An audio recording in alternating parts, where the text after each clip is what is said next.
খবরটা পড়ছি আর তাই ভাবছি যে বাস্তবতা কখনো কখনো কল্পনাকেও হার মানায়।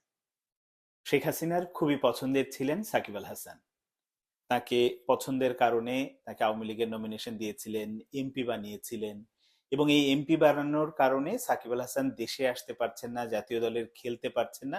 বলা যায় যে তার ক্যারিয়ার পুরোটাই প্রায় ওলট পালট হয়ে গেছে। অথচ এইরকম একজন বিশ্বস্ত কর্মীকে শেখ হাসিনা পালিয়ে যাওয়ার আগ মুহূর্তে বা পালিয়ে যাওয়ার কিছুদিন আগে থেকে সন্দেহ করতেন। তাও কি সন্দেহ সেটা শুনলে আরো অবাক হবেন, যে নাশকতার সন্দেহ। যে সাকিব আল হাসান আওয়ামী লীগ সরকারের বিরুদ্ধে নাশকতার সাথে জড়িত, এই রকম একটি ব্যাপারে শেখ হাসিনা সন্দেহ করতেন, এবং এটা আবার তদন্তের নির্দেশ দিয়েছিলেন, গোপন তদন্তের নির্দেশ দিয়েছিলেন। তথ্যগুলো আমার না, ডেইলি স্টারে অসাধারণ একটি রিপোর্ট করেছে পার্থপ্রতিম, এবং সেখানে ডিটেলস তুলে ধরা হয়েছে। মানে পার্থপ্রতিম গিয়েছিলেন গণভবনে 6 মাস পরে, আসলে গণভবনের এখন কি অবস্থা, এটা তো জাদুঘর হবে, কিন্তু এখন আসলে কি অবস্থায় আছে। বিভিন্ন রুম ঘুরে ঘুরে দেখে অনেক রকম নথিপত্র তিনি দেখেছেন।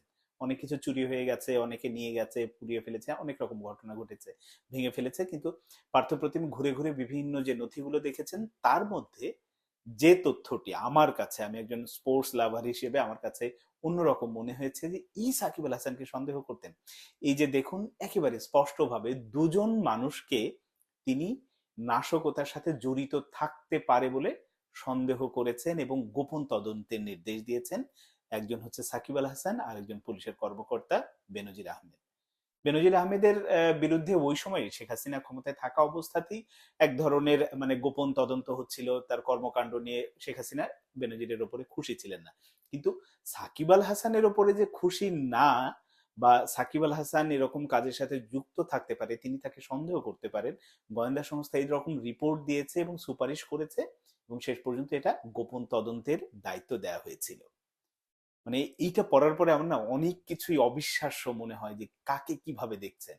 তো আমার কথা হলো যে এই যে সাকিব আল হাসানকে বা মাশরাফিকে এত আদর করলেন, যত্ন করলেন, বউ ছেলে মেয়েকে গণভবনে ডেকে নিয়ে খাওয়ানো, এটা করা সেটা করা, কত রকম সবই তো করেছেন। কিন্তু আবার সেই সাকিব আল হাসানকেও কিন্তু সন্দেহের ঊর্ধ্বে রাখেননি।